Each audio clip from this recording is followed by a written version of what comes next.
Hola Jorge, ¿cómo estás? Hola, ¿qué tal? ¿Cómo estáis? Aquí con mucha ilusión, gracias por conectarte, gracias por estar acá. Bienvenido a este espacio, bienvenidos también aquí chicos, chicas, eh, en esta edición de fin de año de la Cátedra Vargas Llosa, aquí en la UDLA, en Quito, Ecuador. Es un placer, Jorge, y hay mucha expectativa por escucharte, por verte. Muchas gracias también a las personas que están conectadas a través de Teams o de YouTube. Eh, Nada, pues yo te he propuesto conversar hoy día acerca de tu año, ¿no? Del 2024 en términos de tu producción, y eso ha sido marcado por la publicación de 4 de tus novelas reunidas por primera vez en un solo paquete, que es como habían estado diseñadas desde un inicio. Esa publicación se llama Las Huellas, apareció en Galaxia Gutenberg. Vamos a hablar también acerca de Samuel y Beckett, una bellísima obra visual, cómic, novela gráfica, ficción. Bueno, ahí hay algunos términos que tú mismo has colocado para plantear esa conversación. Vamos también a hablar de Gemelos Digitales, que es otra producción magnífica. Yo creo que algunas de las personas que están aquí ya se enteraron de eso, ya estuvieron escuchando. Nosotros estuvimos difundiendo ese podcast de ficción en las últimas semanas. Es un proyecto también súper interesante, pero quería empezar porque entre que coordinamos este diálogo y hoy, también obtuviste un reconocimiento importante. A principios de este mes ganaste se te otorgaron el premio Senda por innovación. Así que quería empezar por ahí. ¿Qué significa este tipo de reconocimientos para ti? Cuéntanos un poquito de eso, Jorge, y de nuevo bienvenido. Gracias, Jorge, y gracias a todos los que estáis, virtual o presencialmente. Me encantaría estar ahí en Quito. Hace años que no voy a Quito. A ver si puedo regresar en algún momento. Bueno, pues gracias por la invitación y por la posibilidad de charlar sobre estas cuestiones y también no solo sobre lo que yo hago o intento hacer, sino sobre todo sobre su contexto, ¿no? Hablamos después también sobre este año y su producción cultural.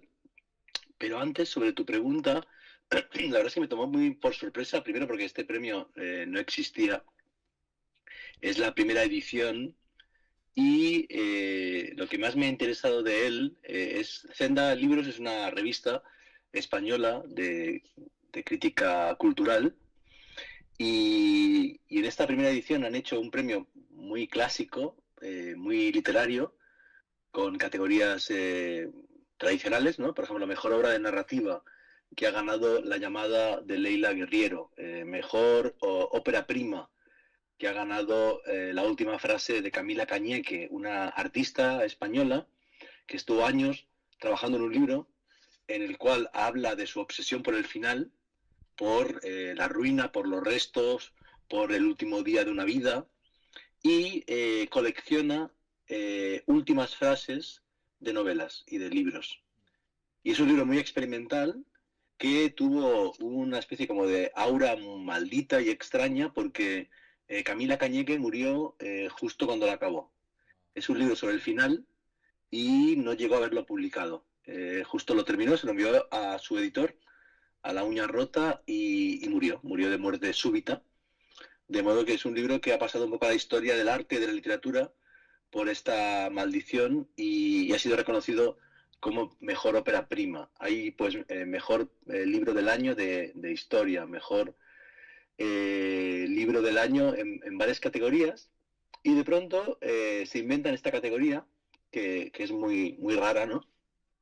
De premio a la innovación cultural y claro, evidentemente pues a uno siempre le gusta que le reconozcan lo que hace, ¿no? Pero digamos que no yo como la persona que recibe el premio, sino yo como el crítico cultural que soy, me parece que el propio premio es lo que he llamado en algunos artículos y en mi libro Lo Viral, un objeto cultural vagamente identificado, ¿no? Porque si tú haces una encuesta en el mundo cultural sobre qué es la innovación cultural, probablemente no va a haber una respuesta unánime, sino más bien intuitiva, ¿no? Porque la innovación se define justamente porque no está consensuada, no está ya etiquetada previamente, ¿no? Y este premio es un premio raro, igual que otro premio raro que me dieron hace unos años que se llama el premio Ondas al mejor podcast experimental, que también es un tipo de premio que no existía, ¿no? No hay ese tipo de categoría habitualmente en los premios de podcast o de televisión, y que lo ganó Solaris, ¿no? Entonces, claro, yo muy contento, muy feliz, pero también sobre todo porque hay nuevas formas de valorar el riesgo y de valorar un tipo de cultura que es más difícil, que es más incómoda, que no es fácilmente asumible, ¿no? Porque el cerebro humano funciona sobre todo por reconocimiento, ¿no? O sea, tu cerebro funciona buscando el reconocimiento, es decir, aquello que ya conoces, y un poco la diferencia, ¿no? Aquello que no conoces. Entonces la literatura habitual o el cine de Hollywood, un 80% es reconocimiento, son personajes, historias, técnicas que ya conoces, y un 20-10% es nuevo, es distinto y te sorprende y te atrae, ¿no? Yo intento trabajar en al menos un 50%, 60% de diferencia y de novedad, y un 40-50% de reconocimiento, ¿no? Entonces es difícil, evidentemente, encontrar lectores, encontrar oyentes, y cuando te dan un premio te das cuenta de que algunos has encontrado, ¿no? Que tú mismo estás formando, estás educando, estás creando una pedagogía para que se entienda lo que quieres hacer, y por tanto, bueno, pues muy, muy contento. Pero que conste, Jorge, que tú ese premio también lo podrías haber ganado, porque tus libros también son muy raros. Objeto cultural vagamente identificado. Entonces, ese es un término que me interesaría mucho que lo tengan aquí presente. Y también, bueno, has mencionado esta rareza como un principio del premio, ¿no? Un premio raro que reconoce la rareza, es una forma en cómo lo identificaste. Y también este tema de la innovación. Bueno, acá en la universidad nos interesa muchísimo la innovación, y me encanta lo que has dicho ahora de definirla en términos de que uno no se puede adelantar, o sea, de hecho no se la puede definir, ¿no? Es algo que se va viendo sobre la marcha porque justamente eso es innovar. Pero también hablaste de que la innovación es siempre colectiva, eso me acuerdo que lo pusiste en tu newsletter de Substack, que también comentaremos. Así que creo que es un gran inicio para la conversación estar en ese ambiente. Vamos de una a Gemelos Digitales. Gemelos Digitales es un podcast de radioficción dividido en 6 episodios. Cuenta la historia de Fernando Álvarez, un periodista dedicado a temas de tecnología, que justamente acaba de publicar un libro que se llama Gemelos Digitales y recibe un extraño comunicado, un mensaje de posiblemente de una inteligencia artificial, posiblemente de una persona real, pero que le está contando que en la China hay una comunidad científica hiper avanzada, donde todo tiene su gemelo digital, ¿no? Y este pueblo en la China se llama Crossroads. Es un producto fantástico, ¿no? Porque tiene diseño sonoro, tiene pequeños clips donde el texto se pasa más bien hacia el ensayo y hay un cambio de voz hay actores, actrices. Cuéntanos cómo fue el origen del proyecto y cómo le ha ido desde que salió. Bueno, pues esto que comentaba en mi newsletter para mí es fundamental, ¿no? No hay innovación, no hay creatividad en soledad. Incluso cuando tú escribes un libro, que sí que en principio es un proceso muy, muy solitario, finalmente has leído muchos libros antes, con lo cual has conversado con muchos autores vivos o muertos, has buscado información en Google o en libros o en documentales o en la vida, en los viajes. Por lo tanto, has hablado con mucha gente y has obtenido información de mucha gente. Y una vez lo acabas, lo haces leer a varias personas, lo lee un editor, se trabaja en una editorial, de modo que un libro, incluso un libro firmado por un único autor, es una obra en colaboración.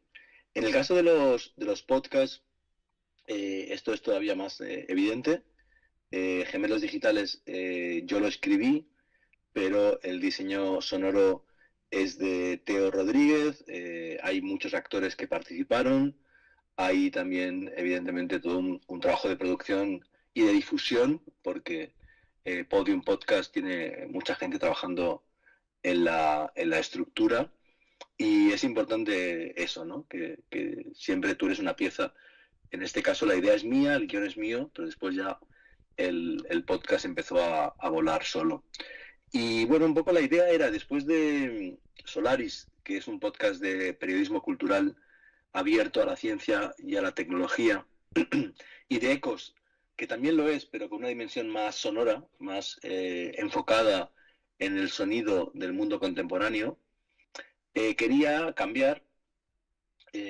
Para bien o para mal, intento nunca repetirme, y cuando ya un proyecto sé cómo funciona, cómo hacerlo, me aburro y cambio a otro, ¿no? Yo podría seguir haciendo Solaris, llevaríamos ya 7 temporadas, iría quizá bien, pero me parece muy poco estimulante seguir repitiendo lo que ya sabes hacer.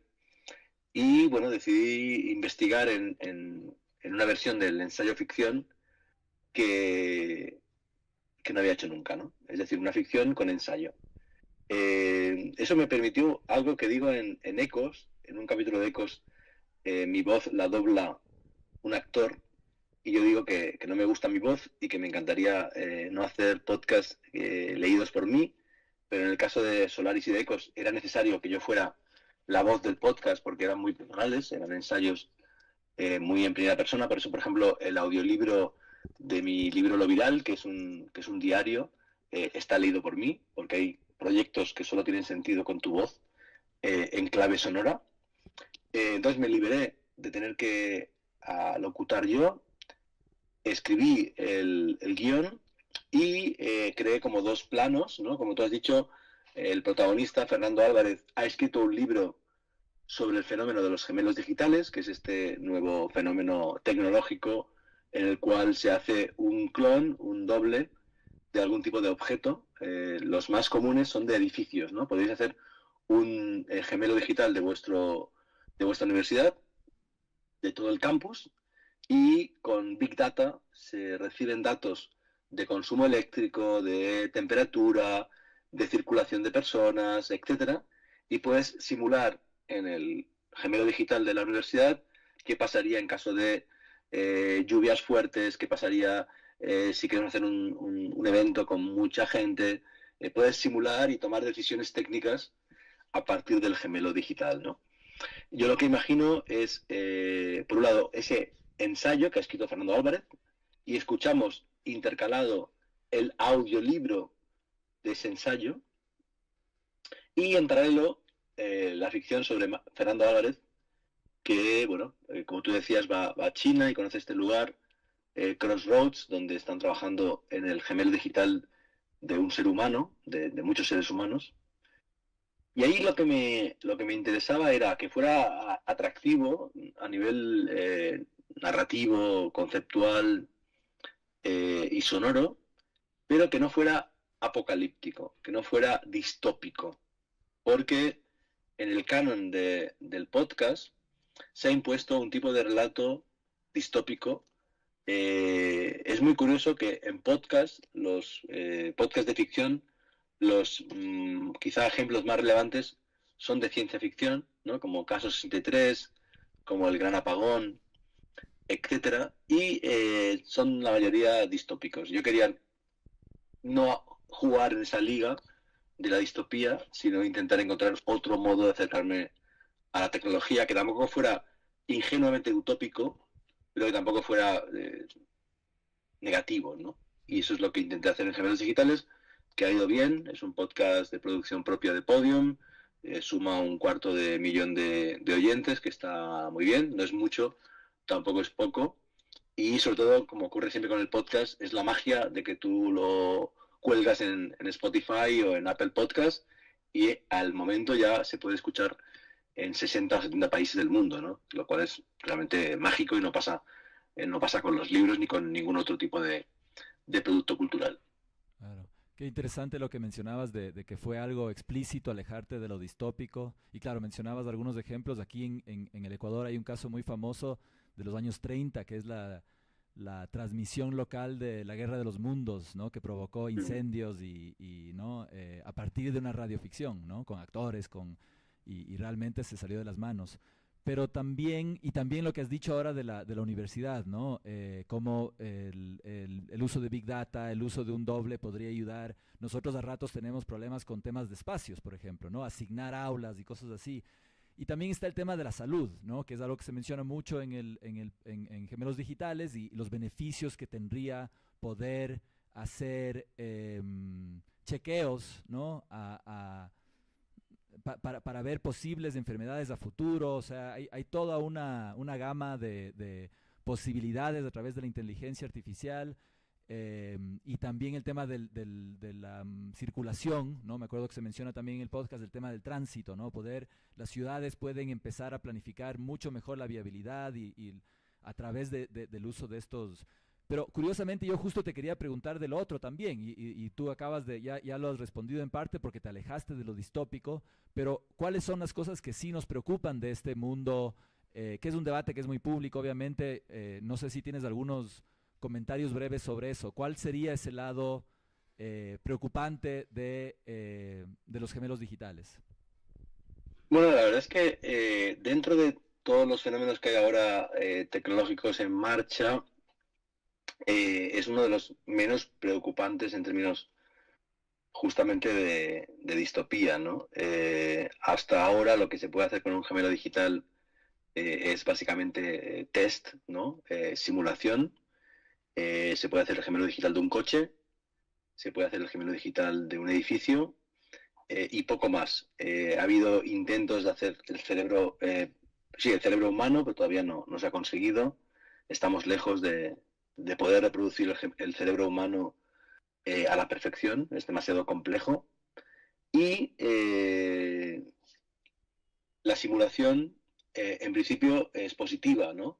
Cuando se planteó que en este año ya existiría, que no existe, el gemelo digital de la Tierra, de la Unión Europea, era con la voluntad de hacer simulaciones vinculadas con el cambio climático, ¿no?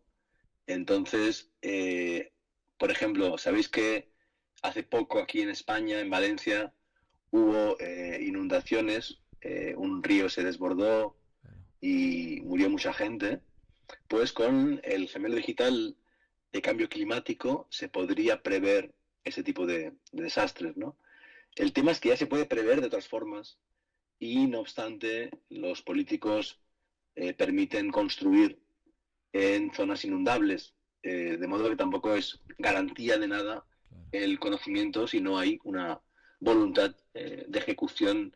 Y evidentemente el nuevo discurso de negación del cambio climático y de la ultraderecha no ayuda a este respecto. Lo que yo imagino en gemelos digitales que puede ser utópico o distópico es el gemelo digital del cuerpo humano, de cada cuerpo humano, lo cual permitiría un mundo como el de gemelos digitales donde no muere nadie, porque todas las enfermedades se predicen y se pueden erradicar, pero eso también es un poco distópico, ¿no? Entonces, como que nunca sabes si la buena noticia en verdad es una mala noticia enmascarada. Sí. Hacia el final del podcast de Gemelos Digitales, en el capítulo 5, hay una conversación muy rica entre Fernando Álvarez y su propio gemelo digital, ¿no? Y yo lo que te quería preguntar aquí es muy sencillo, y aquí se ve un poco el goce. Yo me puedo imaginar que tú estabas disfrutando mucho de ese diálogo, ¿no? Empieza por una especie de consulta médica, ¿no? Voy a tener cáncer, o sea, ese tipo de cosas, y el gemelo digital escanea pronto y le empieza a dar respuestas, y luego la conversación se puede volver más tensa hablando de la vida. Pero disfrutaste mucho ese pasaje en particular. Cuéntanos un poquito.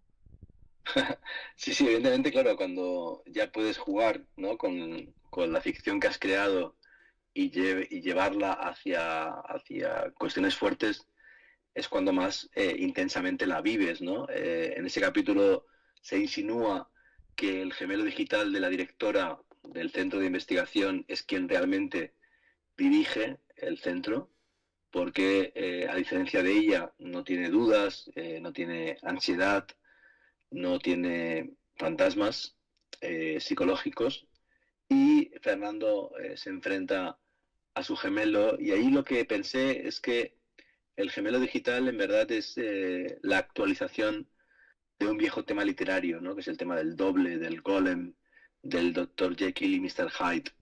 Y pensé, bueno, vamos a hacer que él se enfrente, porque finalmente hay una cuestión ética fuerte que he trabajado también en mis libros de ficción, que es el de qué tipo de relación ética tenemos con nuestros asistentes, ¿no? Con nuestros dobles virtuales, ¿no? O sea, evidentemente la humanidad se equivocó al llamar a Siri Siri y a Alexa Alexa, porque así se reprodujo un tipo de patrón heteropatriarcal y de dominación hacia una sirvienta femenina, en este caso digital, ¿no? Entonces, la relación de Fernando con su doble, pues finalmente es la de amo esclavo o amo siervo, pero también es de una persona con el espejo de la madrastra de Blancanieves, ¿no? Entonces, como que ese tipo de ambigüedades y de complejidades psicológicas me encantaron poder trabajarlas en el podcast. Claro, y aparece Borges, ¿no? Ahorita que estás hablando de este, que es un viejo tema de la literatura, y a mí ese es otro momento del podcast que me encanta porque en su propia voz has conseguido tú una grabación de él leyendo este texto breve que se llama Del rigor de la ciencia, que es un texto magnífico y que calza perfectamente en el proyecto que estás haciendo, y como que lo tienes cerca Borges, ¿no? En los gemelos digitales. Y es este texto acerca de la cartografía, de lo imposible de reproducir a escala 1 a 1 un mapa exactamente igual y sin embargo se lo hace, ¿no? Y luego este espacio queda en ruinas. Sin embargo, en este año también, además de Borges, decidiste abordar la figura de Beckett, ¿no? Y un poco les pongo ahí a la par porque evidentemente tenían mucho en común también ellos, ¿no? Vivieron una época similar, son referentes de la literatura del siglo XX, son los autores vistos como, qué sé yo, los últimos destellos de lo moderno, de algo canónico en la literatura. Eh, y Beckett, el proyecto que hiciste es una colaboración de lo que yo entiendo, de lo que he leído. Quizás la idea misma de trabajar Beckett vino más de Javier Olivares, que es tu partner en este proyecto, el ilustrador. También es parte de una serie, ¿no? Que es algo que tú también, me encantó lo que dijiste antes, de que trabajas en series, pero también te gusta ponerle un fin y empezar algo nuevo. El otro texto es Warburg y Beach, ¿no? Que también tiene más o menos la misma estética, el mismo manejo. Pero cuéntanos un poquito de Beckett, Samuel y Beckett, como les decía antes, es un cómic que cuenta simultáneamente la obra de Samuel Beckett y la vida de Samuel Beckett, ¿no? Y claro, debe ser un proceso de escritura también muy particular estar diseñando escenas visuales, ¿no? Entonces, quizás cuéntanos un poquito del cómo empezó este proyecto y tu interés por Beckett. Sí, os comentaba que tengo este problema de ser Jorge y Jordi a la vez, que siempre he hablado del tema del doble en varios frentes. Y Gemelos Digitales tiene que ver con esa investigación en el tema del doble, en la que llevo como trabajando 20 años. Y esta serie de colaboraciones con Javier Olivares, que es un ilustrador al que admiro, también son, digamos, variantes, ¿no? de ese trabajo. Empezamos con un cuento que se llama Shakespeare y Cervantes, y él hizo los dibujos, y después dimos el salto a la novela gráfica, pero al cómic documental. Todos mis cómics, he publicado 4, son documentales. Tengo uno de periodismo, de reportaje, de crónica, tengo otro de ensayo sobre un museo, y después los 2 que tengo con Javier son sobre historia cultural a partir de figuras del siglo XX. Empecemos con Warburg and Beach, que que es un cómic sobre Avi Barbour, el historiador del arte, y Sylvia Beach, la librera de Shakespeare and Company de París. Y es un libro acordeón, guiombo, que se abre y por un lado tienes la historia de Sylvia Beach y por el otro tienes la historia de Avi Barbour. Entonces es como de biografías paralelas, trabajando la idea del doble porque de algún modo la contribución que hizo Sylvia Beach al mundo de las librerías es muy parecida a la contribución que hizo Avi Barbour al mundo de las bibliotecas. Y después de esto, como Barbour y Beach eran dos personajes de mi mundo propio, se me ocurrió que era interesante que hiciéramos un libro sobre un personaje importante para Javier Olivares, y por eso hicimos Samuel and Beckett, que es sobre Samuel Beckett, y en vez de compararlo con otra figura, con otra escritora, con Borges, por ejemplo, ¿no?, que de hecho ganaron el premio Formentor a la vez, lo que se me ocurrió fue separar entre la vida y la obra, ¿no?, entre Samuel, el escritor y ser humano, y Beckett, la literatura que creó, que además es una literatura expandida, ¿no? Es decir, Samuel Beckett hizo novela, hizo teatro, pero también hizo guión de cine, o no podcast, pero sí radio experimental para la BBC de Londres. Y lo que hacemos es, en una paleta cromática que tiene que ver con el verde, contamos la vida de Samuel, pero a partir de elementos documentales, de entrevistas y de textos escritos por él y por gente que lo conoció. Y después, periódicamente, en una doble página amarilla, imaginamos conceptualmente su obra, sus obras de teatro y sus obras más importantes. Entonces es una especie como de, por un lado, biografía documental de Samuel Beckett y por otro lado, retrospectiva artística. Sí, hay hay algo que me encanta de la publicación, es que haciendo juego con el teatro de Beckett, sobre todo en las últimas obras, ¿no? Es una propuesta escueta, mínima, lo que han hecho ustedes, ¿no? Poco texto, las imágenes también un poco juegan a eso, y yo me quedé pensando mucho sobre esta frase: la verdad es que nunca he profundizado en nada, que no estoy seguro de dónde sale, pero me quería describir un poquito lo que yo tengo aquí en la publicación, ¿no? En la sección de Samuel, bajo el título París, Alemania, 1937 a 1938, la primera imagen que vemos es que están conversando Beckett con Joyce, que fue su maestro, pero no están conversando tanto, porque más bien permanecían en silencio durante muchas horas, y esa era su forma de diálogo.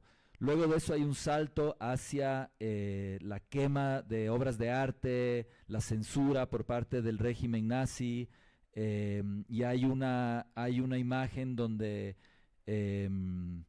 aparecen una serie de militares nazis mirando unas obras de arte, luego bajando esas artes de la pared, queda finalmente una sola, y luego sobre la pared de ladrillo esta frase, ¿no? La verdad es que nunca he profundizado en nada. Cuéntanos un poquito para aprender más sobre esa instancia del libro.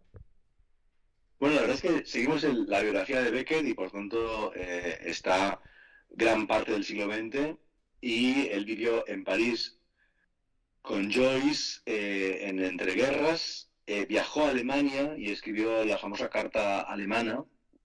Fue amigo de pintores alemanes que después tuvieron evidentemente pues problemas durante el nazismo, y lo que intentamos fue hacer dialogar momentos de su vida con textos de sus, no memorias, pero sí como apuntes de memorias o entrevistas en clave de collage, ¿no? Entonces, cuando había una escena que me permitía incorporar un mensaje suyo, unas palabras suyas, que pusieran en jaque la escena o la imagen, que la complementaran simbólicamente, pues lo hacía, ¿no? Y en esas páginas que comentas se habla mucho de la distancia entre Beckett y Joyce después de su amistad gráficamente, ¿no? Y ponemos a Beckett y a Joyce muy lejos sobre un fondo blanco, o se destaca ese tipo de frases de él que eran muy lapidarias y muy interesantes, como que hay que fracasar cada vez mejor en el arte, o que no era experto en nada y tampoco profundizó en nada a nivel vital, ¿no? Él era un pesimista que sentía que en el amor, por ejemplo, no llegó a la profundidad de la experiencia amorosa y del contacto con el otro, ¿no? Con la pareja sentimental, con el amigo, con el cómplice, ¿no? Pero más allá de eso, ha destacado también que en efecto es una obra con muy poco texto, que hicimos que el estilo de la obra fuera un estilo beckettiano, ¿no? Muy despojado, muy minimalista. Sí, y bueno, ya mencionaste la otra frase que también me interesaba destacar, ¿no? Fracasa otra vez, fracasa mejor. ¿Cómo entendemos esa frase, Jorge? Sin duda, no como se está ahora transmitiendo viralmente, ¿no? Como una especie de mensaje de autoayuda y de superación personal y de arte, ¿no?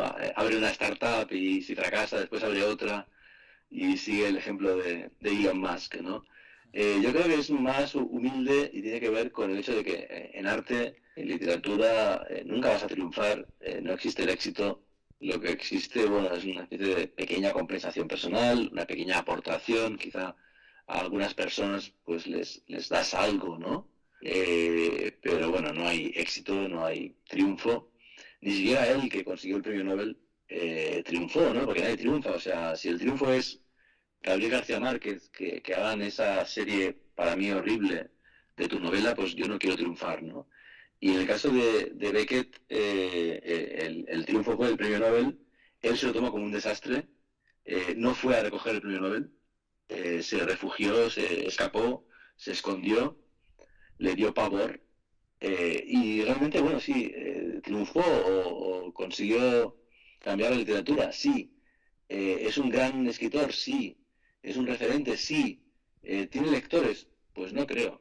En España la mayor parte de los libros de Beckett están descatalogados, no hay ningún sello que apueste por sus obras completas, prácticamente solo Esperando a Godot sobrevive, ¿no? Y se representa internacionalmente, pero Molloy y sus novelas y sus cuentos no tienen lectores, ¿no? Y no pasa nada, porque eso es la literatura, es el arte, ese fracaso cada vez más perfecto.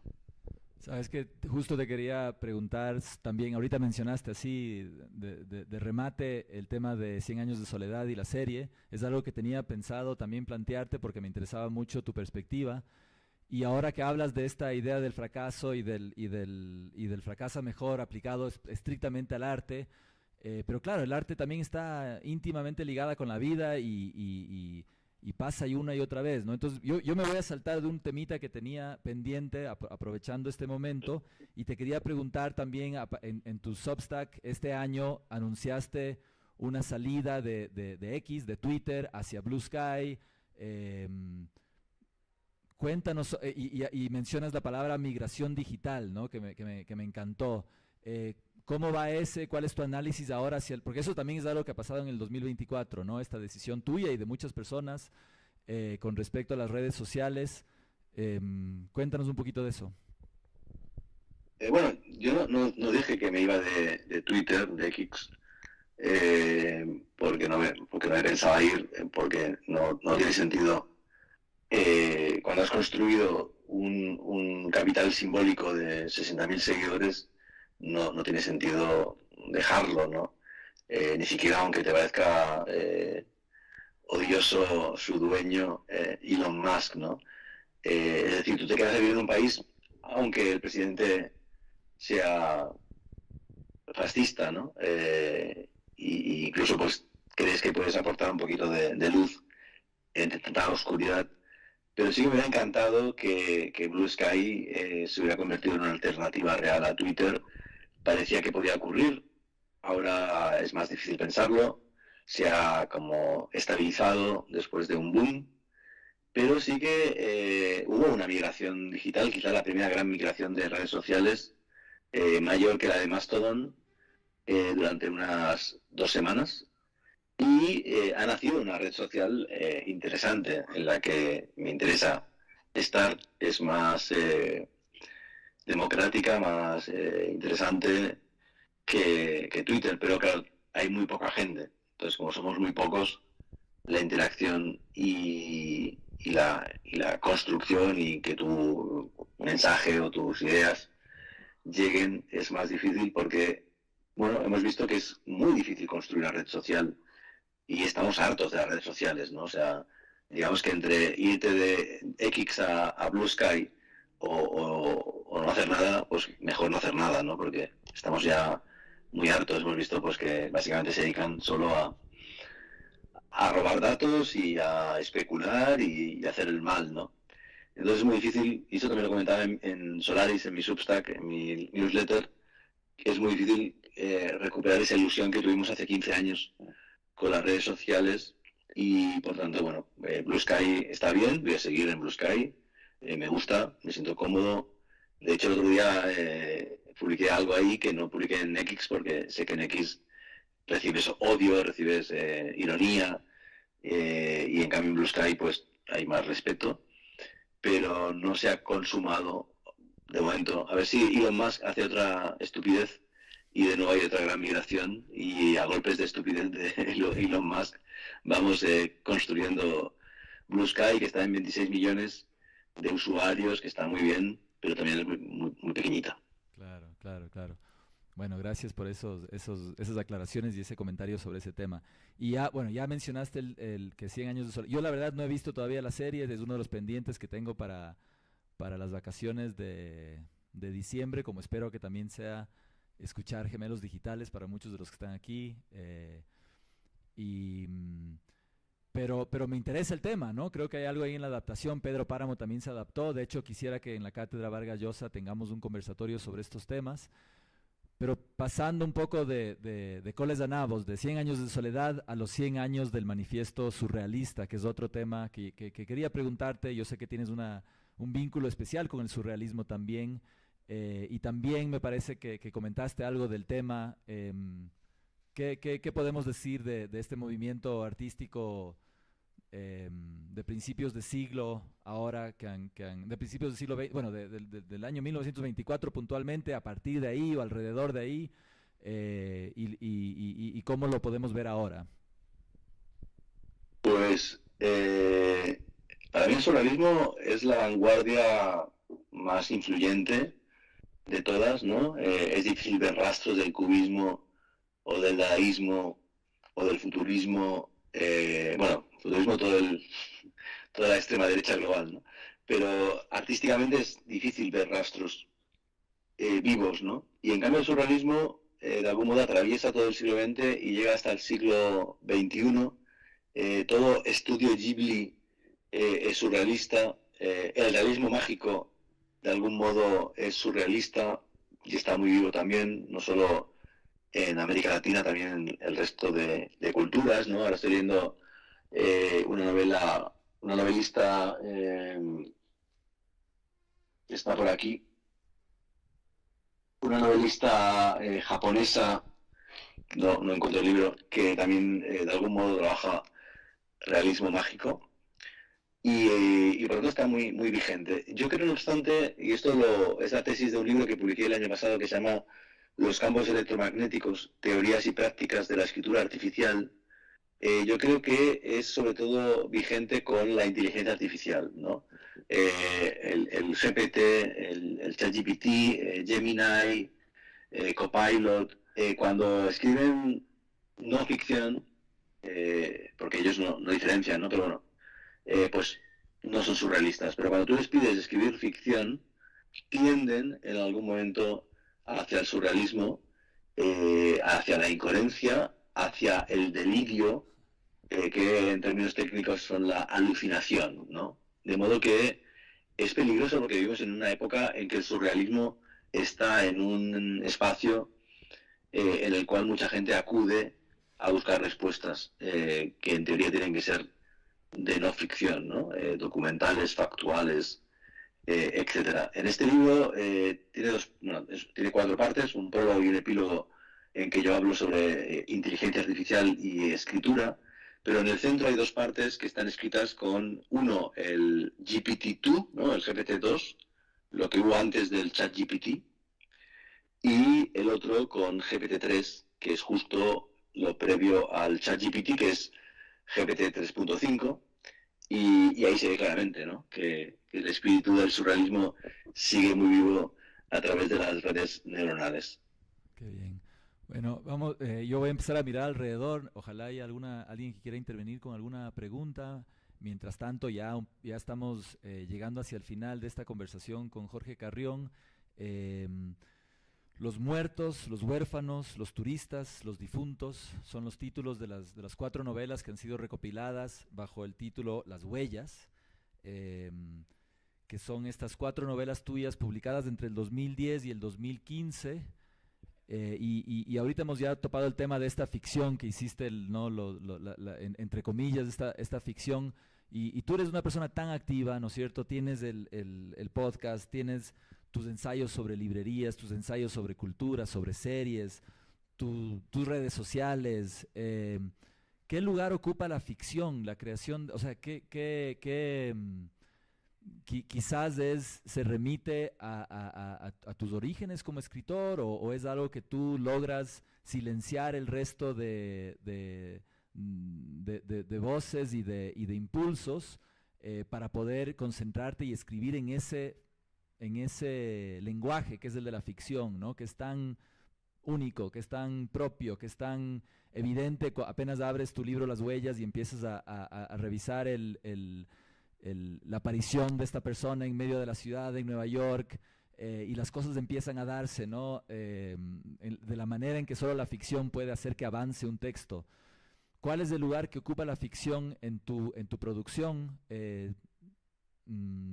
Quería un poco preguntarte por eso, y si es que tal vez eso también fue lo que te llevó a esta nueva edición compilada de las 4 novelas que publicaste hace tiempo.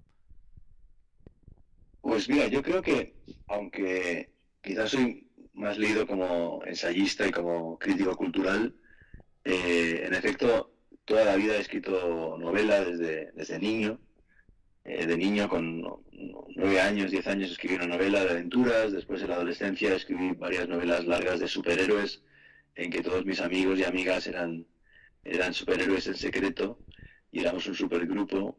Después escribí novelas de ciencia ficción.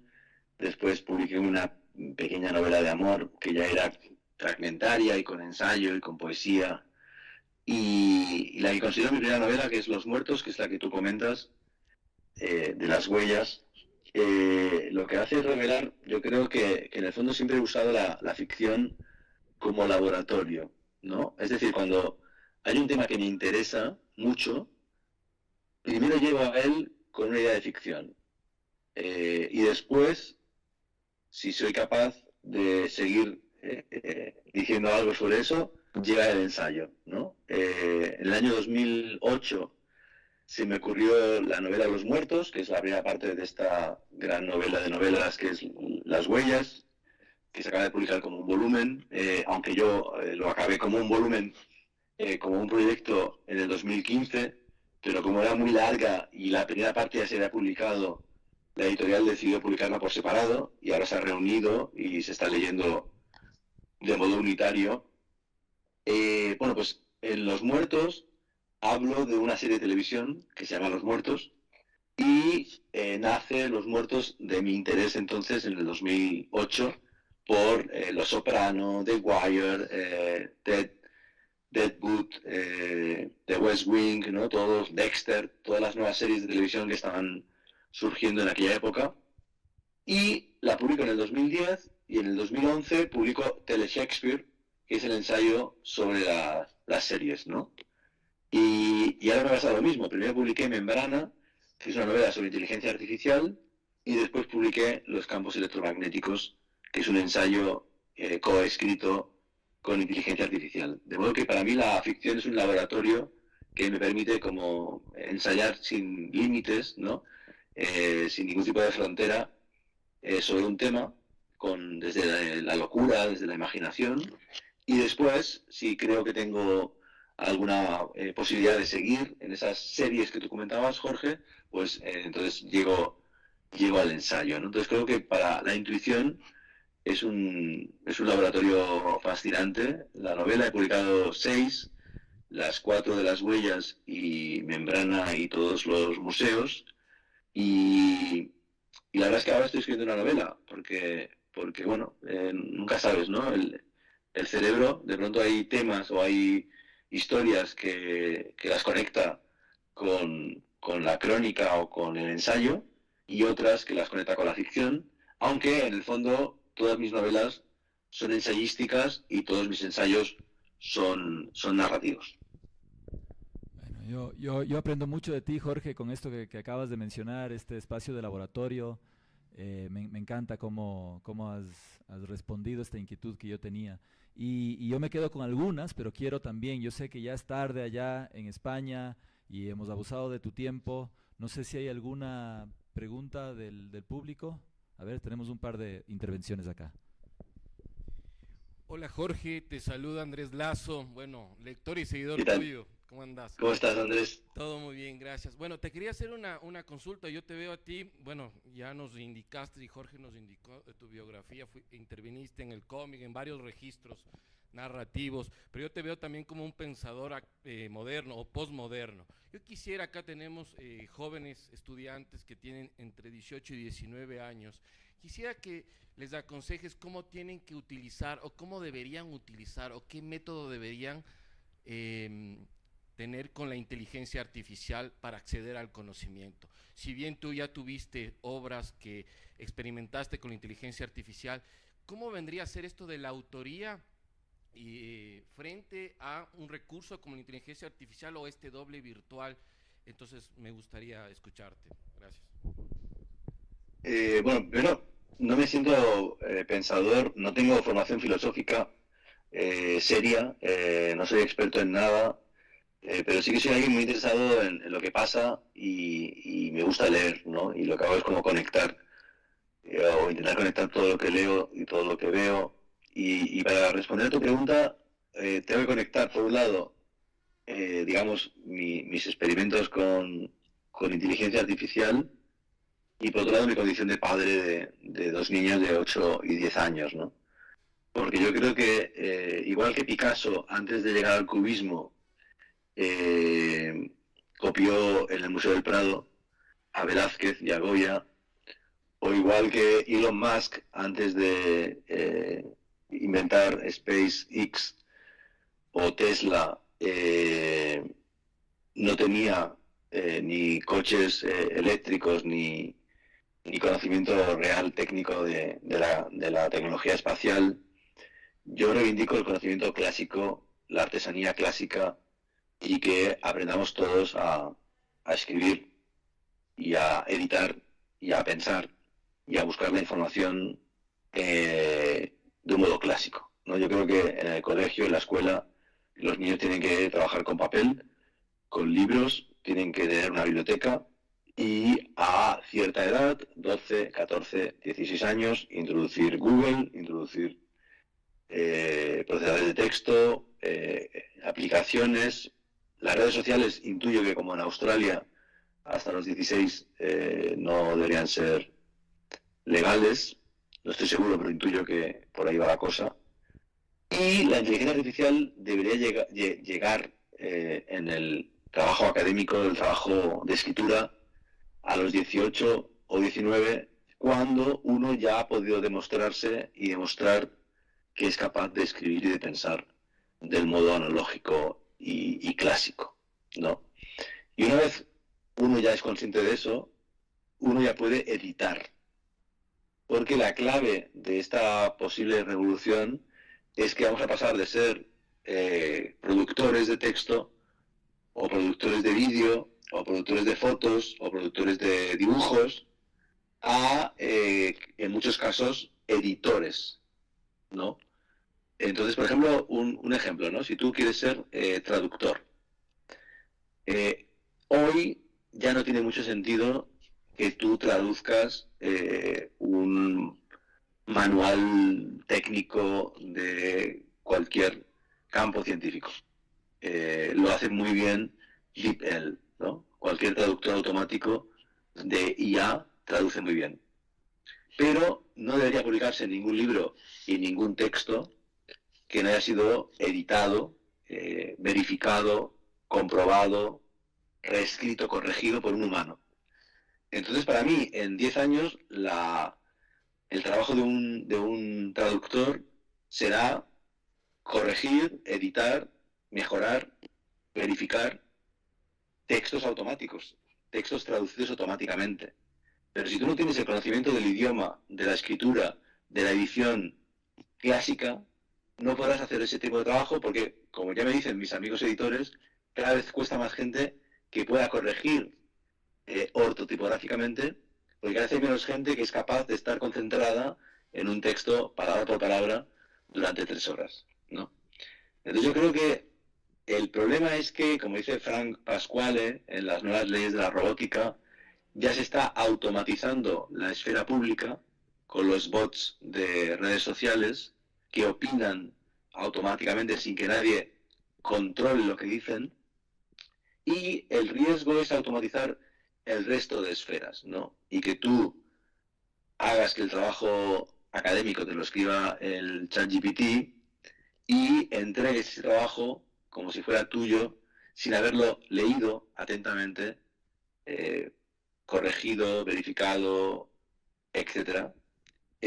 Porque digamos que si tú ya usas el ChatGPT o Gemini o Copilot, tienes que entender que tu autoría va a estar justamente en que tú certificas que los prompts que utilizaste eran buenas preguntas, eran buenos prompts, y que el texto que entregas está totalmente corregido y certificado por ti.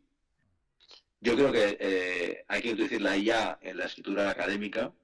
La escritura académica, de hecho, es bastante mecánica, bastante robótica, con muchas fórmulas, pero que sobre todo hay que comunicar a los alumnos que los prompts tienen que ser buenas preguntas, que tienen que surgir de procesos de pensamiento y de reflexión metódicos y sólidos, y que una vez tienes el texto o los textos que te ha hecho la IA, no ha acabado el proceso, sino que ha empezado otro proceso que es construir, corregir, hacer el collage, verificar la información, y por tanto al final quizás antes estabas 8 horas y ahora estás 6 horas, pero si estás 1 hora no es un buen trabajo.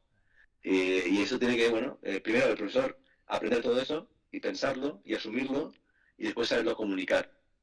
Porque además hay algo muy importante y que sí que es revolucionario, y es que hasta hace 2 años tú como profesor tenías herramientas que detectaban el plagio a partir de Google, ¿no? Ahora hay herramientas que detectan el uso de la IA, pero son muy poco fiables. Entonces, si tú mismo no eres capaz o sea, yo, en general, si veo un texto, ya sé que es de ChatGPT por el estilo, ¿no? Pero hay que leer muchos textos para ver eso. Entonces, yo creo que es muy importante, primero, reciclarnos como profesores y después, con una nueva metodología pedagógica, que los alumnos entiendan cómo funcionan ahora las cosas sin perder rigor, ni exigencia, ni excelencia.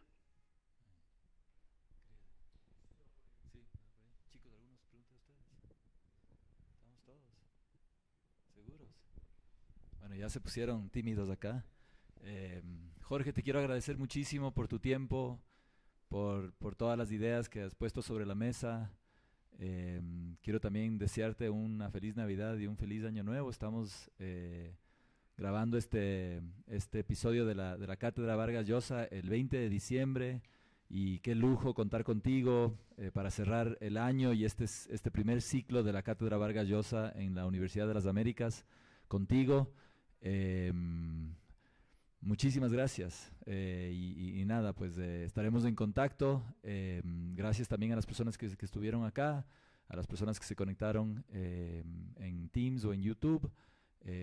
Hay mucha expectativa bueno, ya vamos a traer muchos de tus libros a la biblioteca de la UDLA, que es un espacio que está creciendo de manera exponencial y magnífica, y hay mucho interés por leerte acá. Tú sabes que tienes un público en el Ecuador muy especial, y también, como te decía, hemos estado... lo accesible, lo fácil que es llegar a Gemelos Digitales en Spotify es un gran aliado para que las personas que vinieron acá o que se conectaron estaban muy pendientes de esta reciente producción tuya. Así que, bueno, con eso quiero de nuevo agradecer a la Cátedra Vargas Llosa, a la Escuela de Humanidades de la UDLA, al Centro de Estudios en Filosofía, Política y Economía, a UDLA Global.